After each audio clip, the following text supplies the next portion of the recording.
In this lecture, we'll learn about electron energy loss spectroscopy.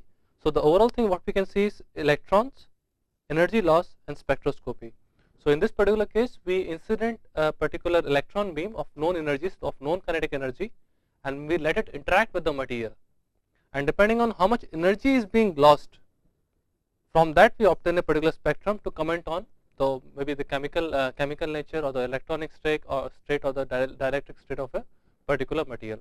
So in this particular characterizing techniques, EELS, we call it electron energy loss spectroscopy, we allow a particular known set of electron energies, known kinetic energy of electron.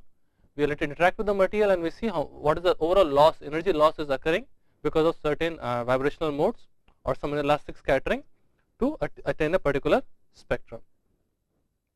Since the overall term is energy loss, it means that the electrons are interacting inelastically. So there are certain losses. So it is not an elastic interaction, but more or less like a inelastic interaction with the material to result certain scattering. And in this particular case, we allow a known narrow range of kinetic energies. So in this particular case, we take a particular known spectrum. So we can utilize say such as cylindrical mirror analyzer. So we can allow only a certain range or narrow range of kinetic energies to pass through the channel. And then once we have that known narrow range of kinetic energy of electrons, we can let it interact, we can bombard those electrons on a sample surface, and then we can measure the energy loss of a beam via this electron spectrometer. So once we attain, this is the incident energy of the electron, and later on after it has interacted with the material, we can attain an overall electron spectrum from the interaction of electron with the sample, and then we can analyze that which all processes have resulted this particular energy loss. So the known energy of electrons bombarded on a sample, then we measure the output energy. So the difference in the energy or the loss of energy is now being analyzed from the processes which are responsible for that particular loss. So then those particular processes can let us know what all interactions are occurring and what is the characteristic of a particular atom or an adsorbate or the dielectric nature of the material which are causing this particular losses. And from all those information we can comment on many of the structures. It can be compositional, it can be dielectric, it can be ionization. So we can comment on those particular aspects of a particular material via using electron energy loss spectroscopy. So in this particular case we are measuring the kinetic energy after they have interacted with the material, and it is definitely based on the inelastic scattering because we are worried about the loss, the electron energy loss which is occurring after the interaction, and that interaction we are measuring via supplying an only narrow range of kinetic energy of electron, and that energy range is between 1 to 10 electron volt, and then again we are analyzing those kinetic energy, and that will provide us the energy transfer which is happening because of certain surface vibrational modes. So depending on that we can attain different kind of scattering with the material. So in this particular case what we can get is we have a sample, we are applying certain set of energies to interact with the sample, and again those interactions can be specular or off specular, and then once we get this particular spectrum, particular scattering, in certain cases, so we have incident energy and this is a scattered electron. So what we can get finally is scattered electron is equal to EI minus certain losses which have occurred, h mu. So we have the overall energy of the electron which is coming out after interacting with the sample. So we have sample here, this is the incident. So incident energy minus certain energy which is now been absorbed by the material, and those are nothing but the energy losses. So that is what we are interested in, this particular term, how much energy is being lost. So we can define them that how much energy is now lost because of the elastic scattering, and that energy is responsible for the surface vibrational modes, and that can give us much more information about the overall loss spectrum. So in this particular case we have energy loss spectrum which is ranging between 0 to 5 to 200 electron volts, and typically the resolution is approximately 20 to 30 inverse of centimeter, whereas in certain special cases the resolution can be as better as 8 centimeter inverse. So that is what we can get from the EELS spectrum. And again in the EELS spectrum we see a typical spectrum which appears more like this, that initially we have a zero loss peak, then it is followed by a certain valley, and we have the first peak, and then we have high loss region. So in this case we can see energy loss along this side. This is the intensity or the frequency. So first what we see is nothing but the zero loss peak. So if we can come to the zero loss peak, so this is the zero loss peak, and in this case we are achieving the interaction of electron which are elastically scattered. So there is no loss of energy. So in this case the overall electron energy is same as that of incident electron. So in this case this is called a zero loss peak, because the electrons are coming back after their elastic scattering, after the elastic interaction with the material, and they result the zero loss peak. So this is the width of this particular zero loss peak will tell us about the resolution of this particular EELS spectrum. And then later on we have low loss region, which is comprising of this particular region, and this case we have energy loss less than 100 electron volts, and this is basically dominated by the plasmon oscillations. So once we have some plasmon oscillations, or those of interactions which are occurring because of the polarization of electrons in a particular area, so those particular interactions, they are very, very rapid, and those can be captured easily via EELS spectrum. Whereas zero loss peak comprises mostly the phonon interactions, so those basically tend to heat up the material, and those energy losses are very, very fine, less than 0.2, 0.3 electron volts. So those can't be detected by the EELS spectrum. But these plasmon oscillations, they appear in the low loss region, and from that we can detect much more of the dielectric nature or the composition of a particular material. So the first peak, the zero loss peak, provides like the resolution of the EELS spectrum. The low loss region provides more of the composition or the dielectric nature of a particular material, and in the high loss region we have greater than 100 electron volts or greater than 50 electron volts. We can get a spectrum which tells much about the bonding or the ionization structure of a particular material. So in this case we can see inertial ionizations, which is rare because energy is low, but we can see those spectrum very easily in the high loss region around this side. So we see high loss region, we see a low loss region, and we see a zero loss peak in the EELS spectrum. And generally the spectral resolution is generally approximately 1 electron volt for this particular spectrum. So we can't really measure which energy losses when they are lesser than 1 electron volt, such as phonon losses. They comprise between 0.2, 0.3 electron volts. So those can be detected by the EELS spectrum. And there are a variety of manners in which energy can be lost, and those all have to be inelastic interaction, because some energy is being absorbed by the material. So we can have phonon excitations, we can have inter and intraband transitions, we can also have plasmon excitations, we can also have inertial ionizations, and at the same time we can also have some negative ion resonance. So phonon excitation, it means that we are allowing some lattice vibrations to occur, and those tend to heat up the material, and the energy losses are very, very low in this particular case. We can also have inter and intraband transitions. So in that particular case we can have electron jumping from one shell to another shell, or from higher shell to another shell, and then even between two different atoms. So that is nothing but the inter and intraband transitions, and within a particular shell there can be some transitions between the 2p1 and 2p23. So that part can also happen as a intraband transition. We can also have some plasmon excitations, that means the localization or the polarization of the electrons in a particular entity, and then that can also lead to the absorption of energy. We can also have some inertial ionization. We can allow an electron to get ionized, an atom to get ionized by release of an electron. At the same time, we can also see certain negative ion resonance. In that particular case, we can have certain different transitions which can allow electron to stay for much longer time in a certain molecular orbital. So electron will stay trapped for a certain time. So it might appear that energy is being absorbed for a certain duration of time. So those are certain energy losses which can occur, and those can be incorporated in the EELS spectrum. But these are the losses which are basically contributing to the energy loss spectrum, but it doesn't mean that all the losses can be easily visualized, such as phonon losses. They can't be really resolved in the EELS spectrum. And again, there can be variety of scattering which can occur. In this case, in the dipole scattering, we have scattering to a long range, hundreds of angstroms via strong Coulombic field. So if an electron is coming, interacting with the surface, and it goes off via certain loss in the momentum in the horizontal direction. So in this particular case, the perpendicular momentum is now conserved. So we can see that the perpendicular motion is now conserved. So we have the similar perpendicular line, but the horizontal part is basically being lost. So horizontal momentum is basically being lost. So that's part we see here, or so much energy is being absorbed by the electron in the horizontal direction.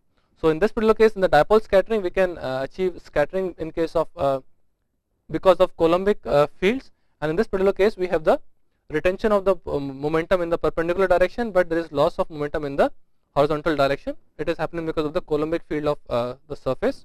It can also attain certain out of plane scattering can also occur, and in this particular case, we have kinematic scattering, and that is only for a shorter range in couple of angstrom.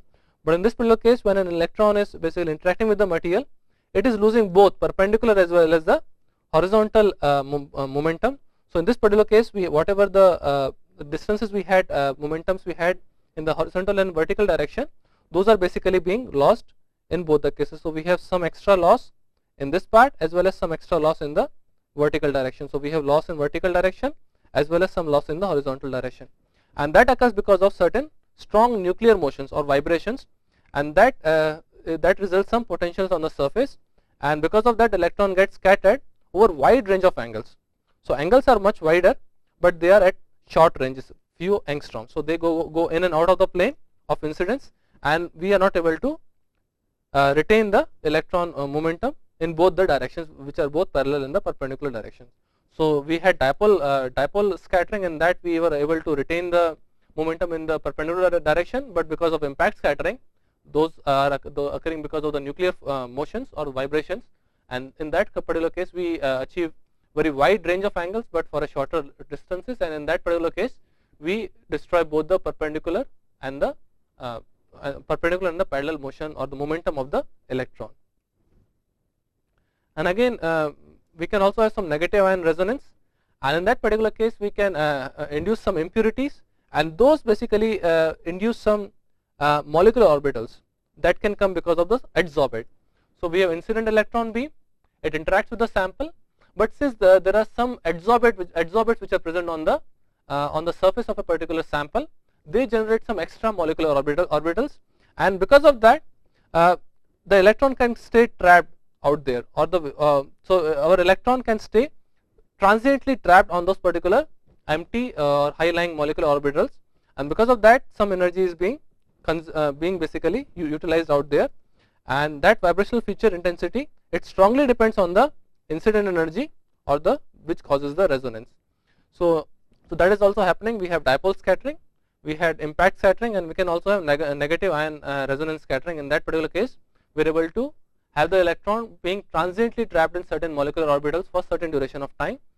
But though these are some loss features, most of the interaction is occurring elastically. So we get the strongest peak is coming out because of the elastic interaction, and that basically takes care of the zero loss peak. So basically our overall spectrum of the loss spectrum or the overall loss spectrum is generally very weak, because major of the phenomena they are occurring elastically.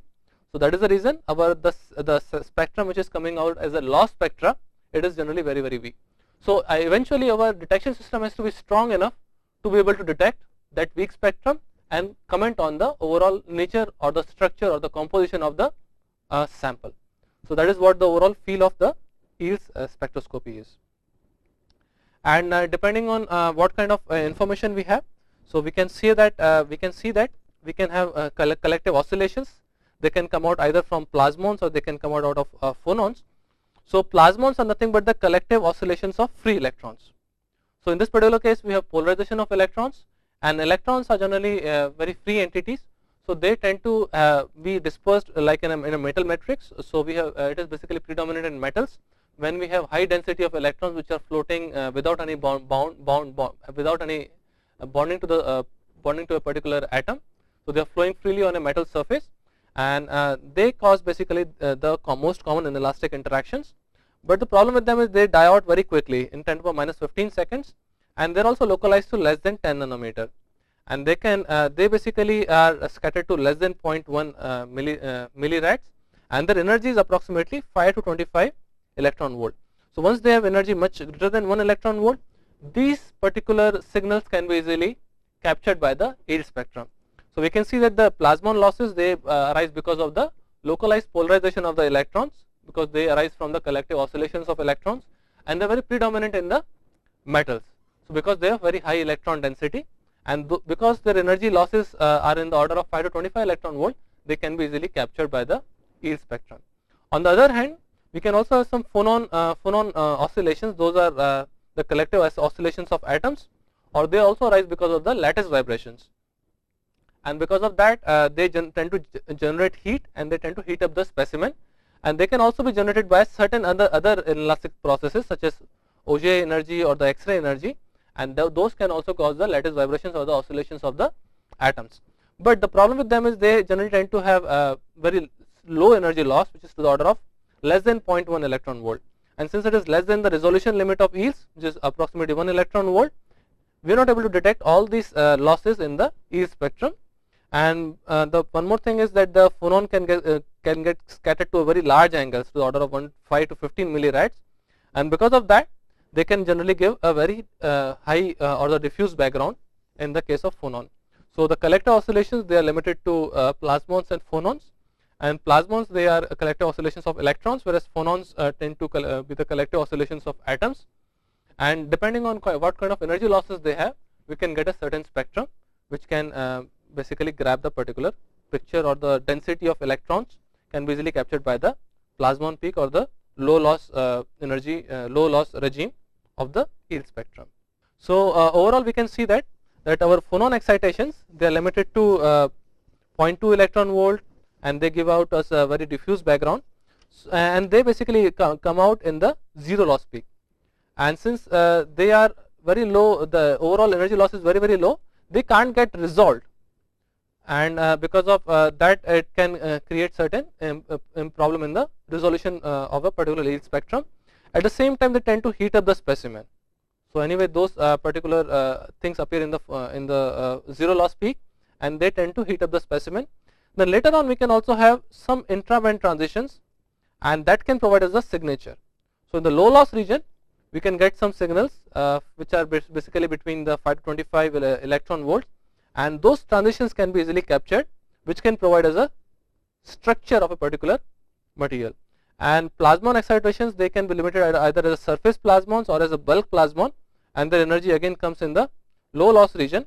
And we can in the surface plasmons we have basically the transverse waves, which can provide they are basically half the energy of the bulk plasmons, and the bulk plasmon, we generally have interaction as the longitudinal wave, and this particular spectrum can be easily attained in the low loss region. And later on, once we have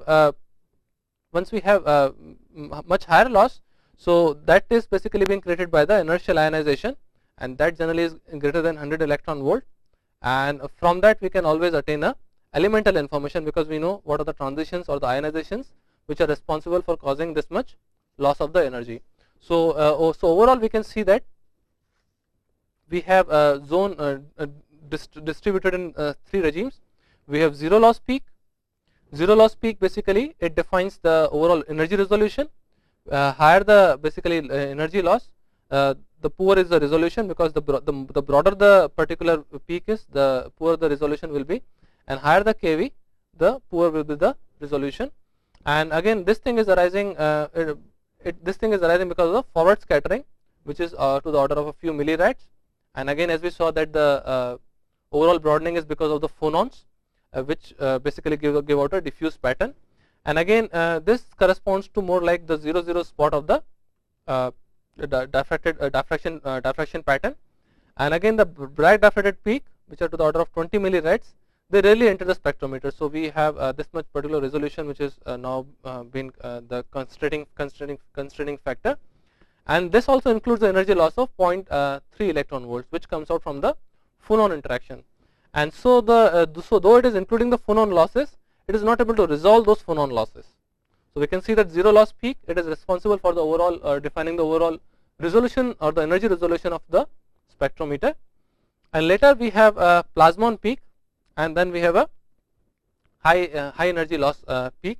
So so again this is again the kind of a valley before the plasmon peak, and the information what you can get from the plasmon peak is basically the overall dielectric nature of a material. So we can get the overall dielectric nature of a particular material, and also we can find the composition.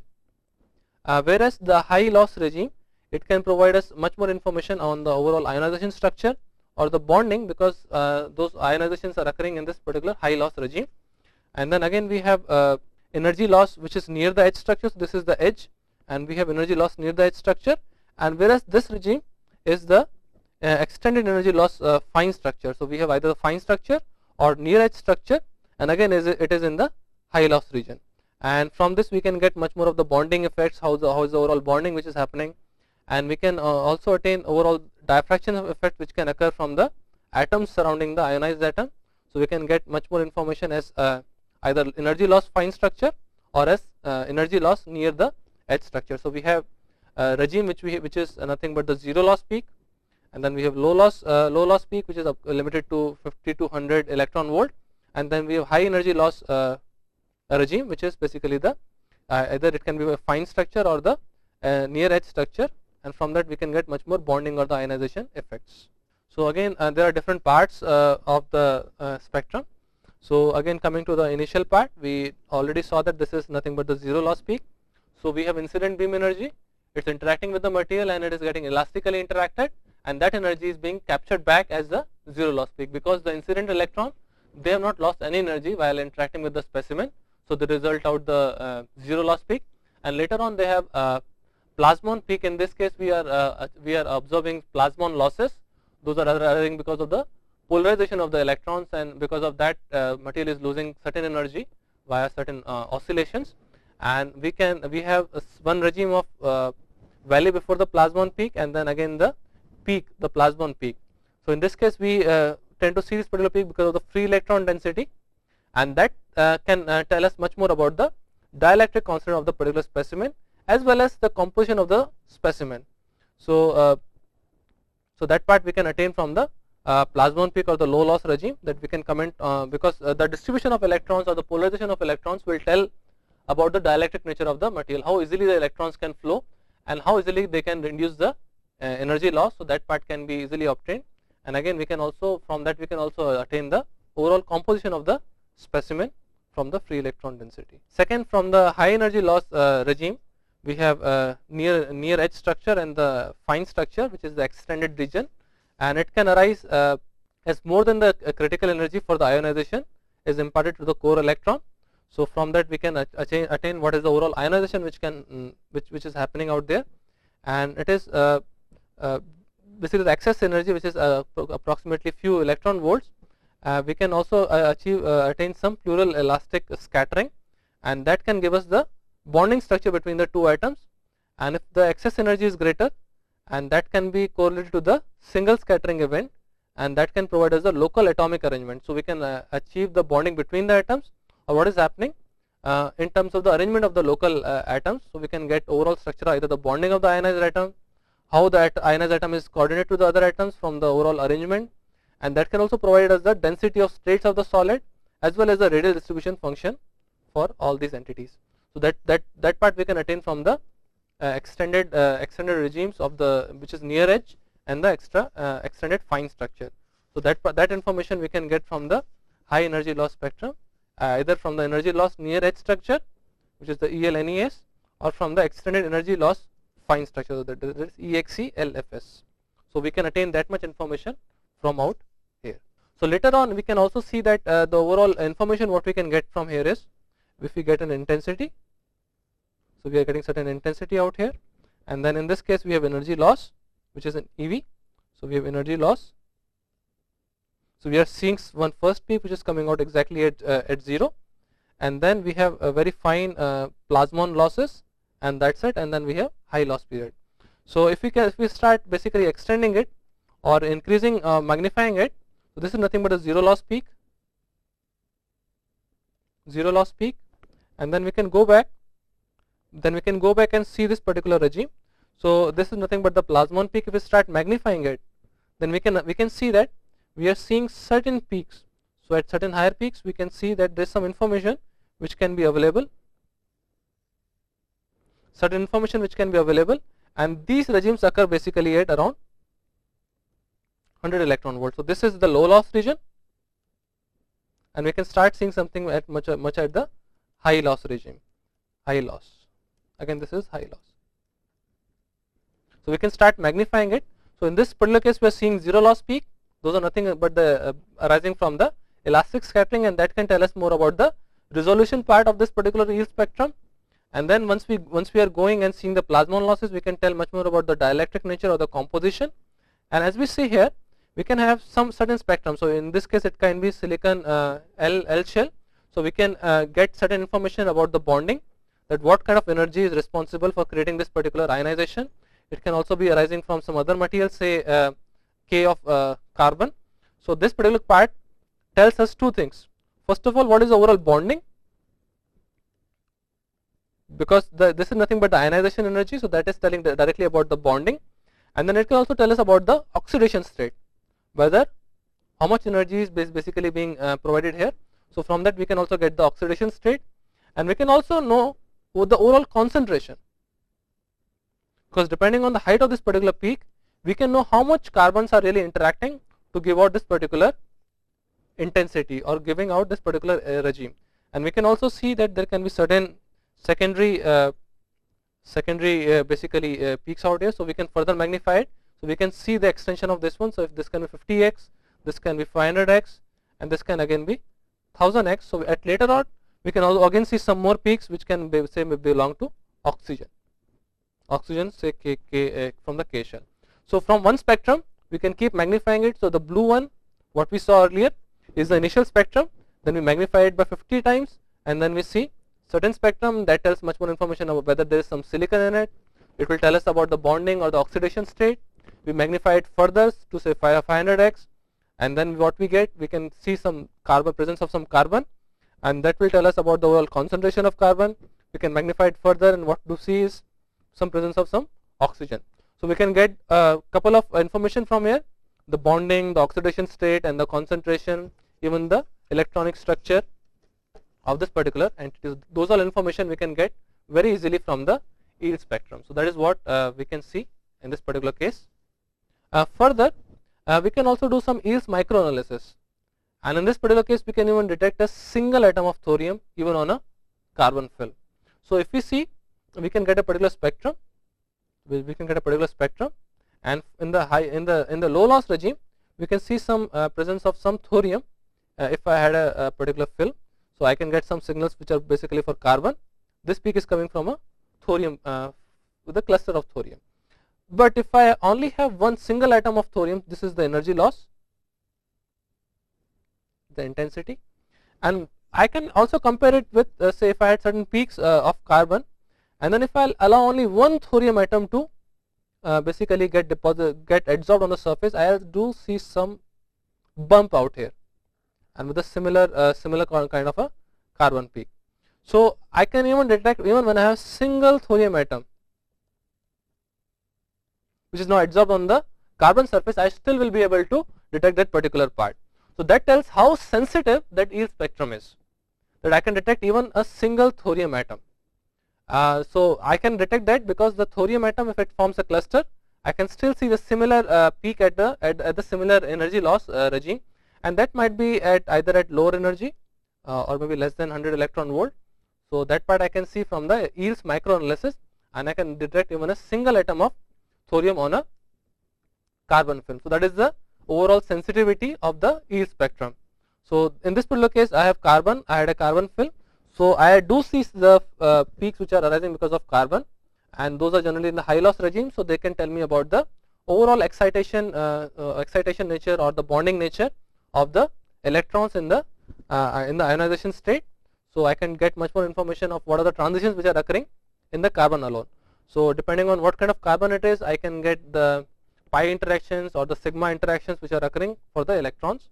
And for the thorium, it is now adsorbed on the carbon surface, so I am getting a much bulk or the peak on the carbon film, and that is because of the cluster of thorium atoms. But even when I have single thorium atom sitting on the surface of carbon as an adsorbate, I can still detect that.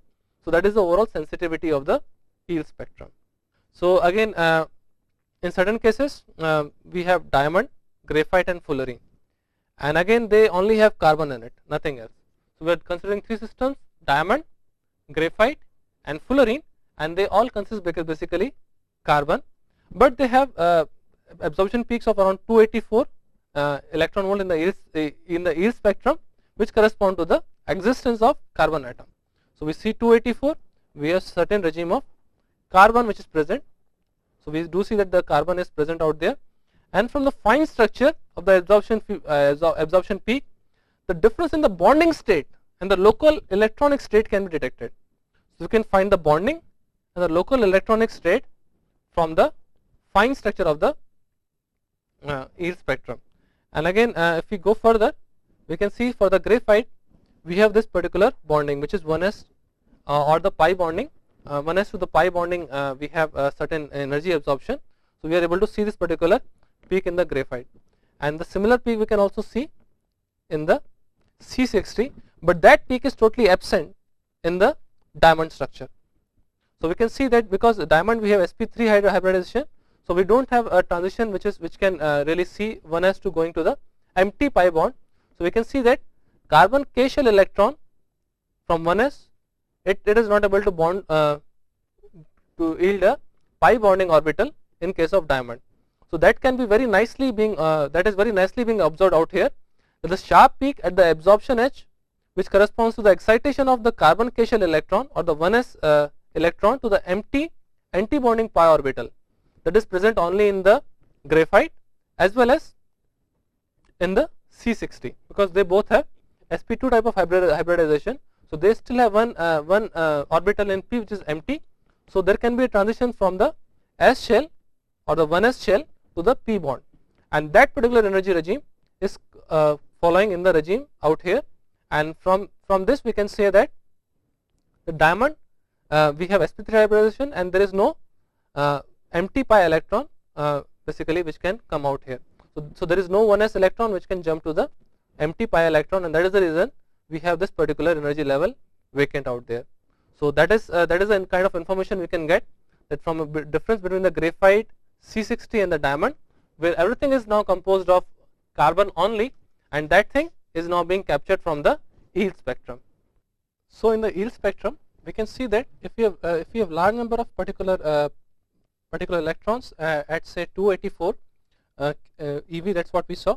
So we have overall spectrum, and then from 280 we are seeing very large number of spectrum. This thing is at 284 electron volts. So from this we directly know that we have energy loss happening much more at the 284, and it means that there is some entity, some ionization which is happening at this particular level only because some particular atom is present, and that is leading to this particular energy loss.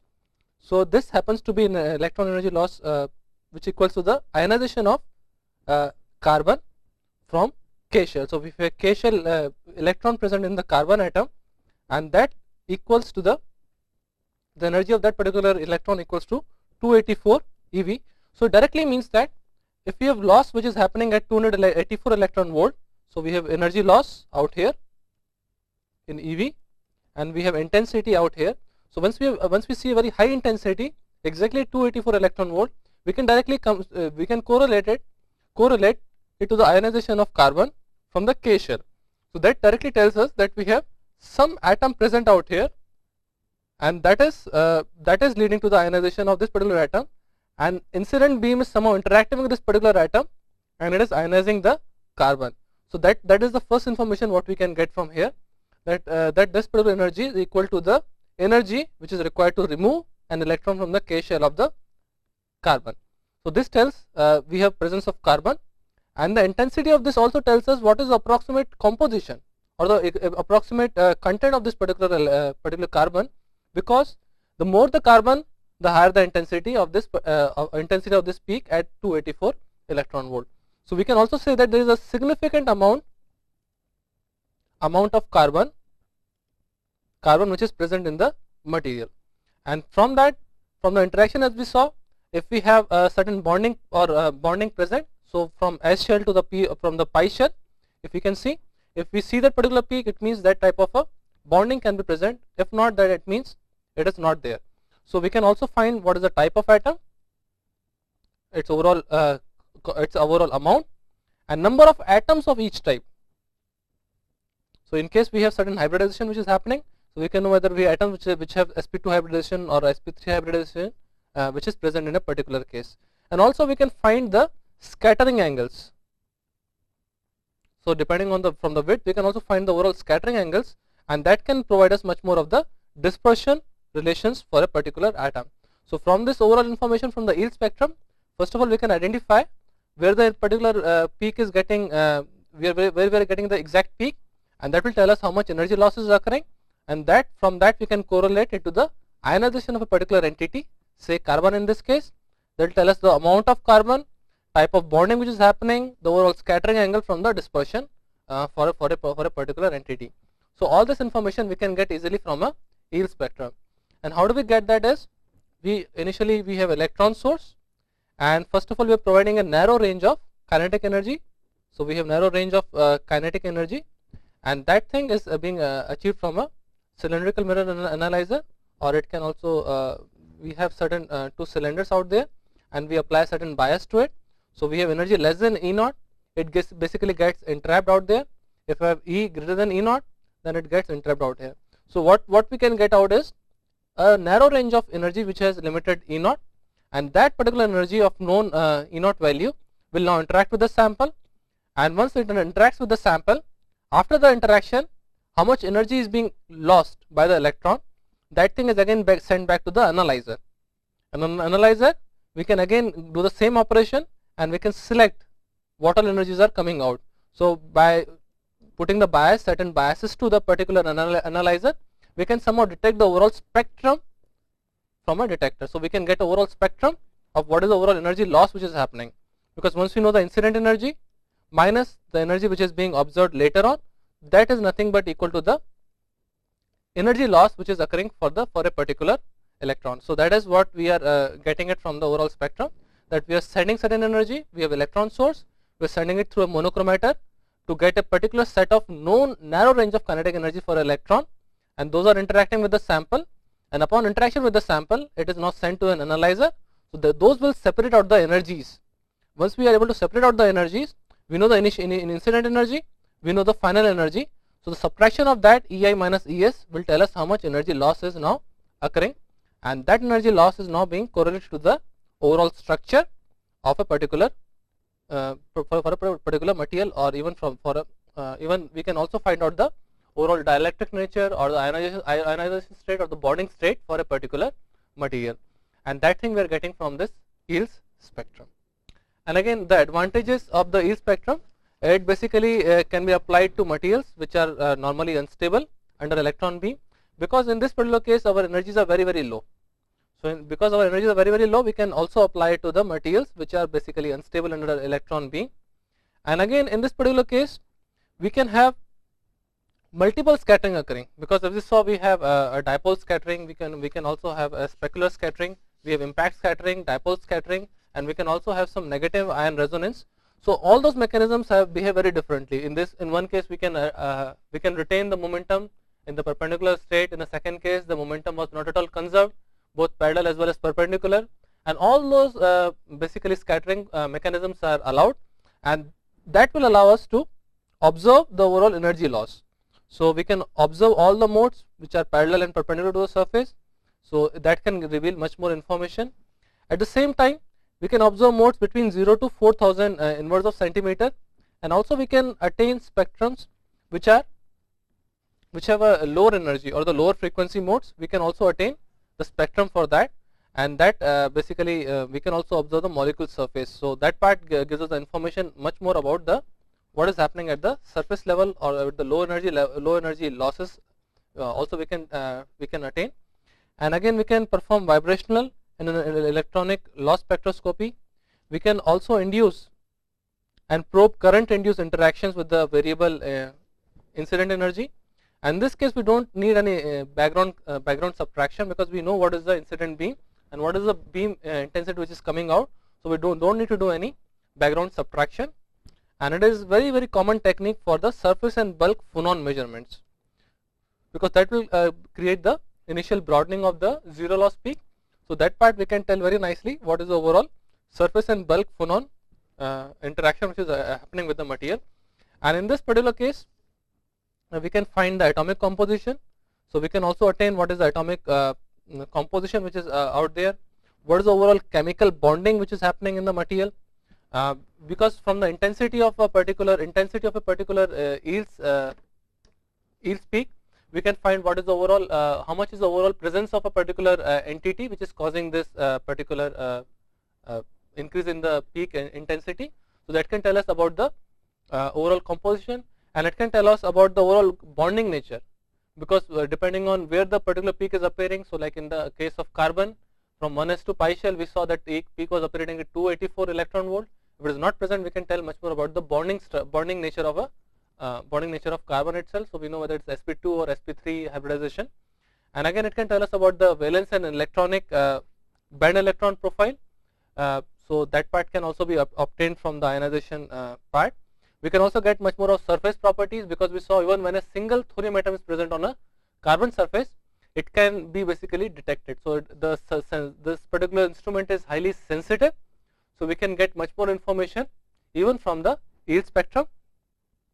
And again we can find the element specific pair distribution function, as we know, as we had seen earlier, from the distribution of the specular scattering. We can find the correlation between the radial profile. So that can also provide us much more information about how the specific pair distance is now being distributed. So that part we can also obtain in this particular EELS spectrum. So overall advantages are that it is basically we can find atomic composition, we can also find the chemical bonding, we can also find the valence and conduction band profiles, we can get surface properties, we can also get some element specific properties, and it can also give us the modes which are lower frequency mode, less than 400 centimeter inverse, and we can perform many vibrational electronic loss spectroscopy, and we can also find some phonon measurements. We can also do some phonon measurements, and also we don't need to do any background corrections for in this particular spectrum. So these are certain advantages of the EELS spectrum. What we can get very fine detailed information, but there are a couple of challenges out here, that it has a poor resolution. The best it can achieve is approximately 6 to 8 inverse of centimeter, and since we have very low energy electrons which are utilized in this particular case, we can work only in the ultra high vacuum, or to the order of 10 to power minus 10 to 12 torr. So that is the overall regime we need to work in, because the electrons need to travel very large distances so that they can reach the detector. So we need to perform all these operations under ultra high vacuum. So that is the most problem with it, and that makes it very expensive. It is very complex, because we need to generate first of all a monochromatic beam, and then let it pass through analyzer, and then again get it detected. So again it is very complex, and it requires a delicate instrumentation, because we also need to detect what is the beam energy, kinetic energy, and what is the energy we are getting after it has interacted with the sample. At the same time, electrons should be maintained well within the ultra high vacuum. So that makes it very delicate. It requires very delicate instrumentation. Also we also detect some spectral information in terms of the dispersion or the diffused spectrum what we get. So that tells more about the phonon interactions, and that makes the instrumentation much delicate. And thus attaining the spectrum is a little slower, 15 to 60 minutes per spectrum, and again it can also result some surface charging, because we are dealing with the flow of electrons on the sample surface, some plasmon oscillations. So it can also lead to surface charging. So generally conducting samples are much more preferred in this particular case. So again it also has a very difficult theory, because depending on what all ionizations are occurring, how the losses are occurring, they require exact identification of how those processes are leading to the loss in energy, and that makes the theory a little difficult to grasp. So the overall advantages include that it needs to be worked in ultra high vacuum. It requires very sophisticated instrumentation. It is very complex, and it's very expensive, and it is a little slower, 15 to 60 minutes, and it has a poor resolution in comparison to the reflection absorption infrared spectroscopy. So that makes it much more poorer resolution. But despite that, it is still very appealing. And in comparison to the EDAX, in the EELS we can just basically have a correlation between the EELS and the EDAX. Then in, like in EDAX we have sensitivity for higher atomic number elements, whereas for the EELS we have high detection efficiency for the low atomic number elements. So that is one part out here. And in EDAX we can get only elemental information, but in this case EELS we can get elemental, we can get chemical, as well as we can get the dielectric information. So that in that part we can get the composition, we can also get the ionization state, and those all information we can get easily from the EELS. In the EDAX we have energy resolution limited to 100 electron volts, whereas in this particular case we have approximately 1 electron volt. So in this particular case energy resolution is much higher as compared to EDAX, and we can also get we generally, it tends to give less number of peak overlaps. It can also provide us very fine structure for the ionization edge. So this part also we can get from the EELS. And in case of EDAX we have inefficient signal collection, and that makes it very time consuming. That elemental mapping generally becomes very time consuming in this particular case. But in EELS we have very high or efficient signal collection, because it is highly sensitive, and it can detect even a single thorium atom, which is if it is sitting on a carbon film, and that makes it very efficient in terms of mapping. So it can provide efficient elemental mapping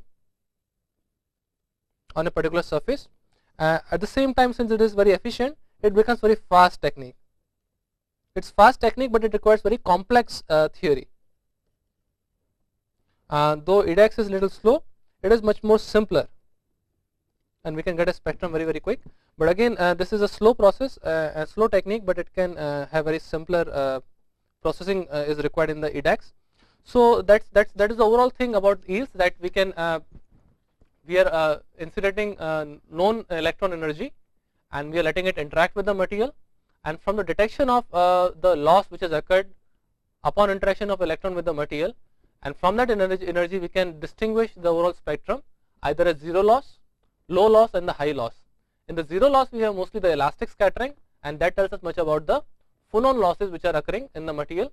Then later on we have the plasmon losses, and then plasmon losses basically are the main thing which can tell us more about the overall composition of the information, compositional or the dielectric nature of the material.